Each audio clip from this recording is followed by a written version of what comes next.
মায়ের খাইছি সেই জায়গায় আমাদেরকে পিটানো হয়েছে। আমাদেরকে ভাই 3-4 বার পিটানো হয়েছে। ওনারা চাইছে যেন আমরা না দাঁড়াইতে পারি ভাই, আমরা যেন না দাঁড়াইতে পারি। আমাদের অনেক ভাই বোন আহত হয়েছে। ওই জায়গায় ককটেল বোম সম্পূর্ণ জিনিস ওই জায়গায় মারছে। এমনকি আমরা ধরতে গেছি, তারপরও আমাদেরকে পিটানো হয়েছে, আমাদেরকে নিরীহভাবে পিটানো হয়েছে। আমাদের জীবন চাই, আমাদের জীবন যাবে। আমরা রাজপথে, আমরা সারা বাংলাদেশ আউটসোর্সিং কর্মবিরতি ডাকবো। সারা বাংলাদেশ আমরা আউটসোর্সিং কর্মবিরতি ডাকবো।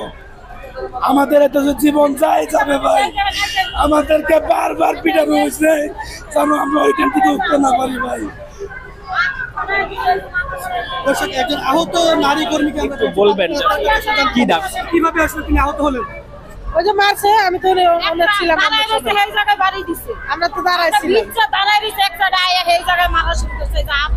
মাথায় মেরেছে।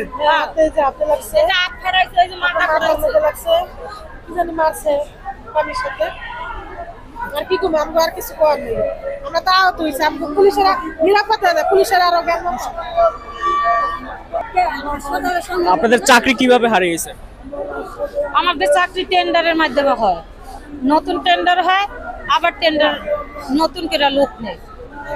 আজকে আপনাদের কয়টি আসলে দাবি ছিল এই প্রেস? আমাদের কয়টা দাবি তা আমি বলতে পারবো না সঠিক, কিন্তু আমাদের মেন দাবি হলো আমাদের স্থায়ীকরণ। হ্যাঁ, ঠিকাদার বাকি, আমরা ঠিকাদারের মাধ্যমে করতে চাই না। যেহেতু টেন্ডার শেষ, ঠিকাদার আরেক ঠিকাদার আইলেই টাকা দাও, নাইলে তোমার চাকরি শেষ, টাকা দাও আর নতুন লোক নিয়োগ করো। আমরা হ্যাগো মাধ্যমে আর থাকতে চাই না। এই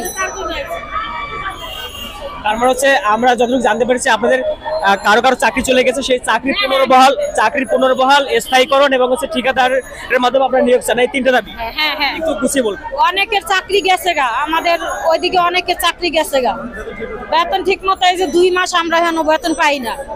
এই কারণে ঠিকাদাররা বেতন হ্যাগো সময় মতো দেয়, মন চাইলে দেয়, না মন চাইলে না দেয়।